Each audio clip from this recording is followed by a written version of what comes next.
started worshiping the Lord on this dreary day, but no matter what the weather is, God is still to be praised, no matter what the weather, quote unquote, is in our hearts and our minds, no matter what is going on in your life. Take this time to stop and just focus on God. And just turn your mind to Him as we sing these words and use it as a prayer, use it as a praise.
alongside of us, God. Be with us today, be with Alice as he speaks.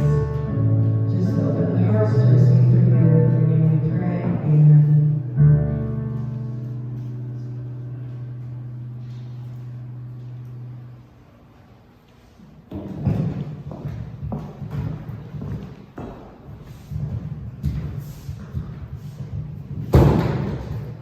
So at some point in the past, your mom and your dad, and a little while later you burst onto the scene. It's going to be your starting point right here. And at some point in the future, you may not like to hear it, but at some point in the future, you and I will die. That's our end point. Some of us may end a little bit later than others. We may get a little bit longer out of life. It's already a good one this morning, but it's just reality. At some point, you're going to die. In all reality, life is short. In the words of the early Christian mystics, life is like a vapor. It's like that warm breath of air on a cold morning that's there for a moment and then gone forever. I bet the Christian mystics were fun to hang out with talking like that, right? You're like, oh, that's a fun guy. Talking about death all the time. And we have some questions, right, about what happened before this. Like, where did I come from? Did I exist before this? Did I live before this? Was it like the Pixar movie Soul? Was it not? You know, like, what was it like? And then we have some questions about what's after this? Like, do I go to a good place or a bad place? Do I simply cease to exist? Is there anything after this? Do I live again? And then in between these 2 points, our starting point and our end point, in between these 2 series of questions, we sleep and eat and go to school, and we sleep and we eat and we go to work and we sleep and we eat and we binge watch The Outer Banks on Netflix, and we play video games, and we wait in lines, and we go grocery shopping, and we pay bills, and then it's over. But occasionally, there's moments that break us out of our monotony, like this monotonous existence where we're just like eating and sleeping and working and binging. Occasionally, there'll be a moment, and we fall in love. And we're like, this changes everything. This redefines the whole trajectory of my life. Or maybe we find out that we had a skill that we never knew that we had. And so suddenly we have an ability to do something. And we're like, it's like I was created to do this thing. And this changes how I view my whole life. I was made to do this. It feels like when I do this, the universe is glad that I'm doing it. Or maybe sometimes you're watching the stars. And maybe it's a falling star or shooting star, it's a meteor shower, and you're like, it feels like there's something on display, and it's put there just for me to enjoy. And you're like, you have this feeling of like, what is this? This feels amazing. We have these moments that break us out of the monotonous existence of our lives and make us think, maybe there's more to life than eating, sleeping, working, and dying. There are the mundane moments of our daily lives, and then there are the moments that redefine our lives forever. Moments that make us wonder, is there more to life than just a monotonous existence that has a starting point and an end point? Now, it doesn't matter if you're religious or you're irreligious. If you're like, I don't believe in anything, we all have these moments, these profound moments where it feels like you've stumbled into something mysterious. You hear a song, and something's moved inside of you, and you start crying, and you're like, I don't even know why I'm crying right now, but something about that spoke to something inside of me, and it changed me. Sometimes it feels like we've stumbled into something spiritual, as if for a moment we've seen behind the curtain and everything makes sense. There's these moments of wonder, mystery, and meaning that make us feel small, but all of a sudden more connected than we've ever been to everything around us. Like suddenly we matter, but not because we're the center of the universe, but because we're part of something bigger and better and more beautiful than ourselves. In the 1984 movie Ghostbusters, which is always a highly theological movie to reference. I mean, it is. The heroes use a PKE meter to detect the presence of spirits, and the little wings come up. I thought about buying a prop one just for this, and I was like, $50 is a lot to buy a prop. I'm like, but then I could keep it and have it. I didn't. You just get a picture instead. In Ecclesiastes 3:11, it says that God has put a deep sense of eternity into human hearts, but He Himself is beyond figuring out. Beneath the surface of you and I is a spiritual instrument a hidden instrument that detects the spiritual. It's an internal PKE meter, if you like. God has placed inside of you and me these instruments that mostly sit dormant, gathering dust and collecting metaphorical cobwebs, but occasionally they flare to life at certain points of our life, and they say, this point matters, this is going to change your life, this is important, there's something more than just what's on the physical plane happening here. Something important and meaningful and powerful is happening. The Christian tradition holds that God has built into every human a sense of the divine, an instrument to detect the ethereal, an ability to notice the abnormal. We all hold the power to wonder. And that's what we're going to talk about over the next few weeks, the power to wonder. Now, time is measured in minutes, but life is measured in moments. In the words of the Chinese Viscount from the 2nd century, Xin Jiang, it's not how many breaths you take, it's how many moments take your breath away that make a life meaningful. Now, moments are processed and recorded in our brains. I have this lovely brain example up here that Darby and Allison did for me. Thank you so much. The average human brain weighs approximately 3 pounds, contains 1 billion neurons, 100 billion neurons, sorry. About 75% of your brain is water. When you're awake, your brain produces around 20 volts of electricity. That's enough electricity to keep a light bulb on. The brain sends information down your nervous system at a staggering 200 miles per hour. And people have somewhere between 12,000 to 60,000 thoughts race through their brains every day. You ever feel tired at the end of the day? Your brain's been working overtime thinking thoughts. 95% of those, though, neuroscientists tell us, are repetitive thoughts that you've had before, maybe even the day before, and you don't remember. Our short-term memory is small and quite literally short. Most researchers believe we hold somewhere between 5 and 9 things in our memory for 15 to 30 seconds. You can remember somewhere between 5 and 9 things before you start forgetting things. That's why your partner keeps forgetting what you said. Right? It's not their fault. They have a short-term memory. And that's why we keep forgetting where we put the remote. I open up the fridge and I'm like, why is it in here? You know? Most of life will be forgotten. This message that you're listening to right now, you will probably forget this. If I really want you to remember this, I have to do something weird like write on a wall or put a brain out. You know, I have to do something that sparks your curiosity or makes you curious. I have to make it a moment. I have to make it unique. I have to activate your wonder. I have to do something weird or different, something that makes it stand out. Now, when you sleep, your brain processes everything that's been put into the wastebasket of your short-term memory and decides what makes the cut and is moved into long-term memory. So, if you don't get enough sleep, your memory starts getting out of whack. Now, this is just like on your computer when you move things to your wastebasket, but before you delete, it's like, are you sure you want to delete all these items? And you can go back and save some. It's exactly what your brain does with your short-term memory. Neuroscientists tell us that our lives are a culmination of our most important memories, all lived out at once. How you see the world, how you act in the world, how you feel about things is a culmination of these moments. These things that have moved into your long-term memory, these moments of wonder that have redefined how you see the world, how you feel about things, how you make sense of the monotony of your daily life. We have, if we want to change directions, if we want to become a new person, we have to make new memories. We have to have new moments of wonder. Now, a Jewish rabbi, a Muslim imam, a Catholic priest, and an evangelical pastor all got together into a Zoom call. Now, that sounds like the setup for either a really good joke or a really inappropriate joke, but it's not. It was an interfaith training that I was listening in on how different religions could find common ground to accomplish good in their community. Near the end of the seminar, there was this Q&A, and people could ask any of the people on the panel a question. And somebody asked, don't all faiths just believe the same thing? Maybe you've asked this question.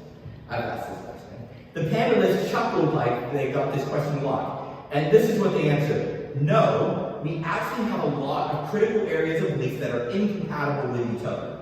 But just because we think our peers are dead wrong about some stuff doesn't mean that we can't love them and respect them and work with them. What we do all agree on is that there's more to life than what you can simply touch or see. And this is the line that really stood out to me. They said, we all believe there is a transcendence to life. Every religion, every spiritual practice on the planet has this idea that there's a transcendence to life, that there are these moments of wonder, and what every religion tries to do is create a framework to make sense of these transcendent moments. They come up with different names and systems and explanations, but they all agree that there's something big and beautiful that breaks through at certain moments in our life. So what do we mean when we say something is transcendent in our life? We mean it exists on a higher plane than we can fully understand. We can't quite get our arms around it. We can enjoy it. We can experience it, but it's really hard to totally explain it. Like when you fall in love, you're like, I experienced it, I like it, I enjoy it, but how do I define it? How do I put words around it? And that's why someone didn't write one song about love, and we're like, well, that defined it, we're good, we never need another song about love. But we have thousands and thousands of years of people writing poetry and songs about love, because there's something there that's beyond what we can fully explain. Transcendentalism was a movement that arose in the 1830s as a response to and a critique of the Enlightenment. The Enlightenment made education the chief priority of mankind and argued that everything could be solved by science and reason. Give science and reason enough time, they'll solve anything. But the Transcendentalists argued that you couldn't really know yourself. You could measure your molecules, you could weigh your mass, but you couldn't research your soul in a lab. They argued that you could sit in a forest and catalog every tree, and name every species, or you could sit in a forest and become like the trees, rooted and grounded and thoughtful. While Transcendentalism wasn't Christian, it was intensely spiritual. Its primary proponents, people like Ralph Waldo Emerson or Immanuel Kant, argued that there was some truth that you couldn't find in books of mathematics. No matter how many equations you did, there was some truth you couldn't find. There was some truth that could only be found in wonders. In the 2016 film Arrival, starring Amy Adams and Jeremy Renner, Amy Adams plays a linguist tasked with communicating with an alien race that's shown up on the planet in a black cylinder spaceship. And she has to figure out, how do I communicate with an alien race that doesn't even speak? And one of the core ideas in the film is the hypothesis, the linguistic hypothesis of the Sapir-Whorf hypothesis. It's a theory of linguistic relativity that argues that language affects thought. For instance, an English speaker will think differently than a Chinese speaker, the hypothesis suggests, because the way that they talk is different, the way that they think will be different. Just as the Kuhn and McGill professor in syntax and indigenous language who consulted on the film says the notion of a non-human language containing different properties and thus different thought processes for its speakers is reasonable and likely. And you say, well, Alex, that's fascinating, but why are you telling me that? What does that have to do with anything? Because I believe, I know God's not a native English speaker, right? God didn't grow up speaking English. As a result, the way that God thinks is different than the way that we think, and the way that I think. And sometimes I'm frustrated with the way God communicates because I'm speaking a different language than He is. The way He communicates is different than the way we communicate. Now, there's this term used in the Christian faith for the Christian God, Yahweh. He's called holy. If you've been around church at all, or just familiar with church, you know that at some point somebody throws out the word holy. Over and over again in the Old and New Testaments of the Bible, God is called holy. And I don't know about you, but I almost always assume some type of moral superiority to holiness. Like, that means He's really good, But actually, that's not what the word holy means. Holy means set apart, or unique, or alien. Now, I'm not suggesting that God comes from another planet, like alien like that. What I'm saying is, He's alien in that He's very, very different than us. There's no one else like us. God is not a superhuman, He's very different than us.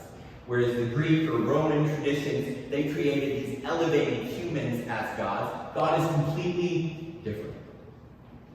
I think sometimes when God communicates, we miss it because He communicates so differently than us that we don't understand it. Not because He's limited, but because our minds and our languages limit us in understanding Him. What if moments of wonder? What if these points in your timeline, these points where it breaks you out of your monotony and you say, wow, something happened here, this was weird, I felt something was energy, there was energy in the air, there was something spiritual about that moment, it changed everything. What if those moments of wonder, are God showing up and communicating? What if God speaks in the language of wonder? Now, this idea isn't as wild as you might think it is. The prophet Isaiah in Isaiah 55 says this. Isaiah 55 verses 6 through 11. Seek the Lord while he may be found. Call on him while he is near. Let the wicked forsake their ways and the unrighteous their thoughts. Let them turn to the Lord and he'll have mercy on them. And to our God, for he will freely pardon them. For my thoughts are not your thoughts, neither are your ways my ways, declares the Lord. As the heavens, the skies are higher than the earth, so are my ways higher than your ways, and my thoughts than your thoughts. As the rain and the snow come down from heaven and do not return to it without watering the earth and making it bud and flourish, so that it yields seed for the sower and bread for the eater, so is my word that goes out from my mouth. It will not return to me empty, but will accomplish what I desire and achieve the purpose for which I sent it. Now, Isaiah starts in verse 6 here by saying that we should seek God while he can be found. We should cry out to him. We should call to him when he's close. So what is that? Like Isaiah is telling you to do something that if I said, call out to Darby when she gets close, if she walked up close, you'd call out to her, right? But how do you know when God's close? He's invisible, right? Like, what a stupid thing to say, Prophet Isaiah. Like, how are we supposed to know when he's close if he's invisible? The invisibility of God is often held up as a compelling reason not to believe in him, right? Like, well, where is he? Like, if I'm supposed to believe in him, then how come I can't see him? In the words of Stephen King, it's the unsolved mysteries that stay with us the longest. Not the ones that we have all tied up neatly in a bow because we get bored with them and we move on to something new. We're still talking about God despite his invisibility thousands of years into the human story. What if God is more interested in us asking the right questions, wrestling with mystery, than he is with us having all the answers and tying them up neatly with a dogmatic bow? Dietrich Bonhoeffer, the German pastor who tried to assassinate Hitler, just think about that for a minute. Could you imagine that on your business card? I'm a pastor, also I tried to assassinate Hitler. You know? Or on your LinkedIn page. What a bio, you know? That's awesome. Here's what he said. A God who let you prove his existence would be an idol. What if the moments God is close? The moments that you can call out to him, the moment that he's near you and can be reached for, are the moments you're touched by a divine sense of wonder. These moments in your story. When you fall in love, you discover a talent you didn't know you had. You're moved by staring at a mountain or looking at stars, or you hear a song that moves you. You meet somebody at just the right time and you're like, how in the world were they there at that moment that I was there and it all worked out that we met? What if the moments that we should call out to him are the moments that we're touched by a divine sense of wonder, when we marvel at the mysterious, the coincidental, and the unexpectedly spiritual?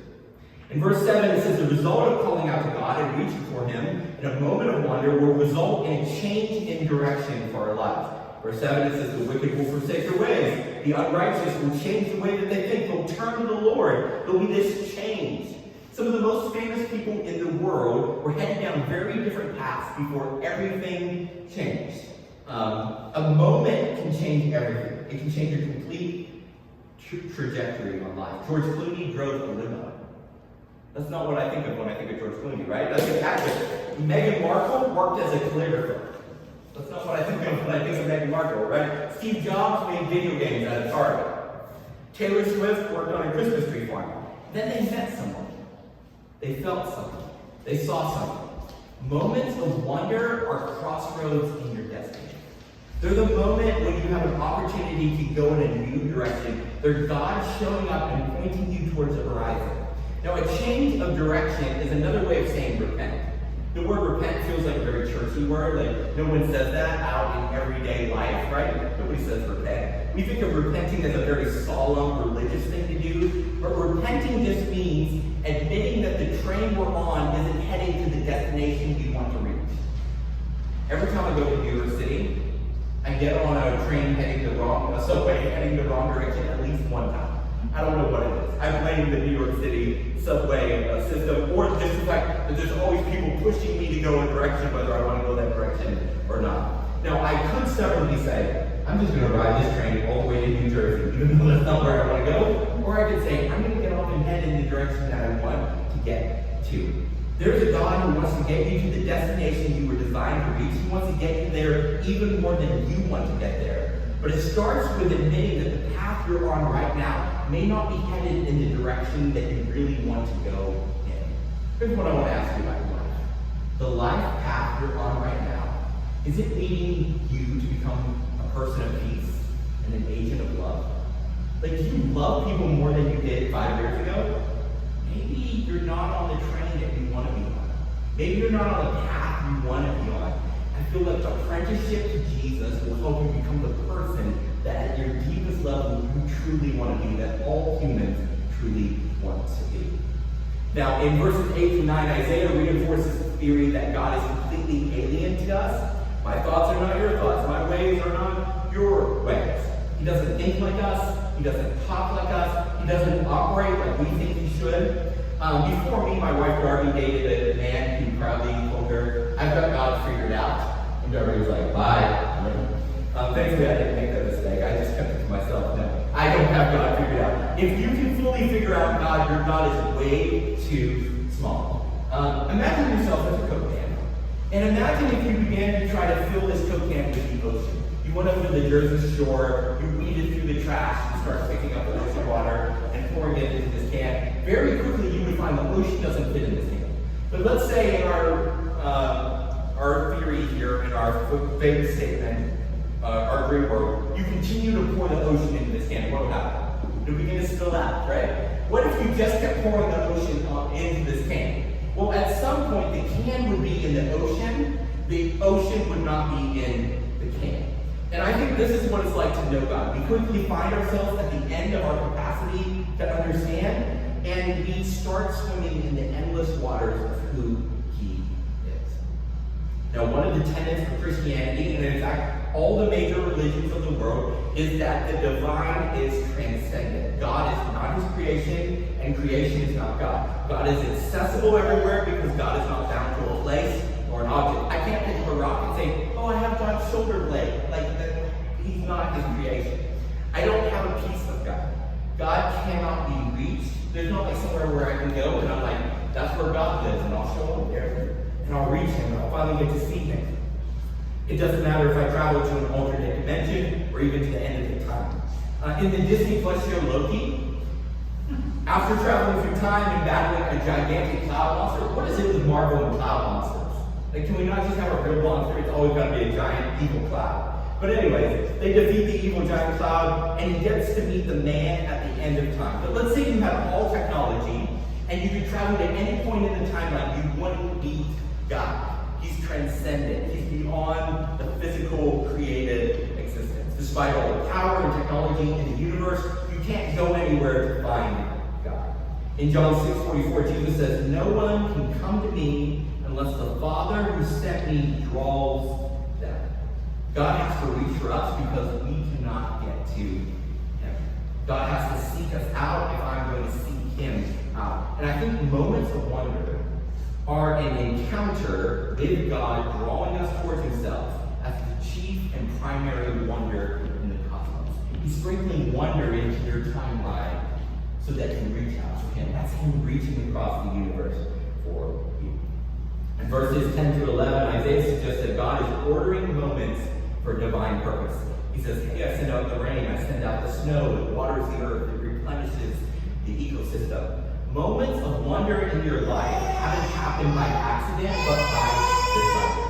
Every magical moment from falling in love to surprise encounters to beautiful sunsets have been a carefully curated gift from a loving God who wants to know you and for you to know Him. What if every moment of wonder has been a generous, gracious God communicating a divine invitation to you to come and join His family? There are moments, and then there are the moments that change our life. The moments when a Trinitarian community of love reaches out across the cosmos for you. God whispers in moments of wonder. That's when He's close. That's when we should call out to Him. And over the next few weeks, I want to train your eye and train your ears to listen, to tune your internal spiritual instruments to notice wonder. And I want to inspire you to seek out wonder in your life, to seek Him out in the wonder. And I want you to rediscover the mysteries that God has intertwined in your story. Later this week on our social media pages, I'll be releasing a video about how to create a life map. Because sometimes we forget the moments of wonder in our past that have made us the people that we are today. The mystery of the people you've met, and the places you've been, and the passions you've had, even in the pain you've endured. God is working wonders through them all. God is introducing himself through all these and inviting you to embrace him through all these. In the words of the prophet Isaiah, seek God where you can find him. Call out to him when he's close. I believe he's very close. Let's pray. Lord Jesus, thank you for your word. Thank you for the wonder that you have weaved into my story. God, even people who are far away from you, who insist you don't exist, who are confused about what's next, you keep sprinkling wonder into their story because you love to share who you are.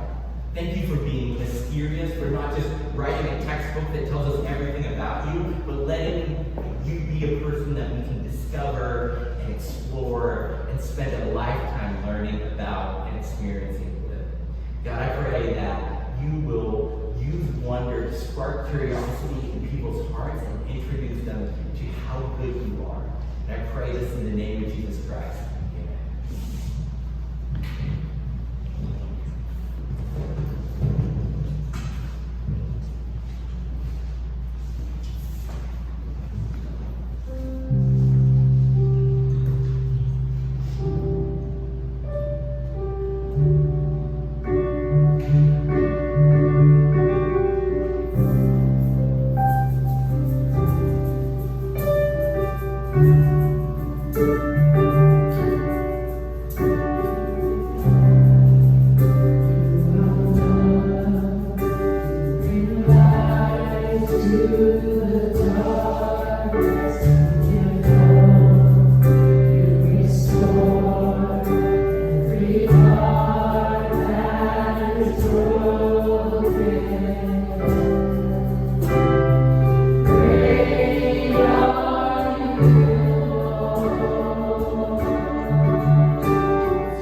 we will recognize you in these moments of wonder in our life. That so often I just am like, oh, that was nice. Let's move on. But to pause and take notice that you want to love us. You want to give us the skills to use for your glory. God, help us to see you in these moments and not just to shove them aside as like, oh, that was nice. Let's move on to the next thing. We give you praise for who you are and how you step into our lives when we didn't need to. You are worthy of everything that we say and sing and do. And you are worthy. Feel free to be seated. You notice we had a guest singer in that last song for Allison was in town. And all we do is sing and clap. And it's like, that's like our moments of wonder have been created at 1 a.m. making the rain last night. The rain I was ordered did not show up. It was a fun time. If you are a first-time visitor, either here in person or watching online, we are so glad that you are joining us today. Let us know if you're here in person. There's cards on the back table. Alex and I would love to have coffee with you, get to know your story a little more. Same online, if you're watching, we'd love to get to know you, connect with you, and know where you're coming from. In your honor, we donate $25 to Compassion International, and just you being here today or watching helps children in third world countries escape poverty, helps with surgeries, feeds them. And so we are so excited that you're here so we can do that in your honor. If you'd like to help support the work that Horizon is doing in the community and in the world, you can do so online at relationshipsnotreligion.com, or there is also a bucket by the back. We have Venmo and PayPal as well. Our community dinner this week is 6 p.m. We're resuming Wednesday night at Alex and I's house. And just bring something to share. It's a good time. We hang out. I have no plans for dinner yet because I don't think I'm far ahead. So whatever you want, if you've got an idea, just come and hang out and we laugh and just have a good time. Our spiritual formation groups, it's never too late to join a group. It's simply a text message in the week. If you'd like to be part of one and you haven't yet, just let us know and we'll get your phone number. And it's just simply something that lets us grow closer to Jesus, becoming and practicing being a disciple of Jesus. And this week is the discipline of the practice of lament. Processing our grief, our heartache that has happened in our life, instead of ignoring it and running from it, that is a spiritual thing that can draw us closer to Jesus. Our core value for the week is equipping people. We think the church exists to help people live and love like Jesus. We believe that living and loving like Jesus will change the world. We think the life of Jesus taught and exemplified isn't just some impossible idea or some great idea, but an actual way that life can be imitated by his apprentices, by you and me. By modeling his practices, we become like him. We equip people by teaching them how to implement the spiritual disciplines. Things like silence and solitude, rest, prayer, and even lament into our modern lives. This week, may your eyes be open to the wonders in our lives, and may those moments convey you into the presence of God. You are dismissed.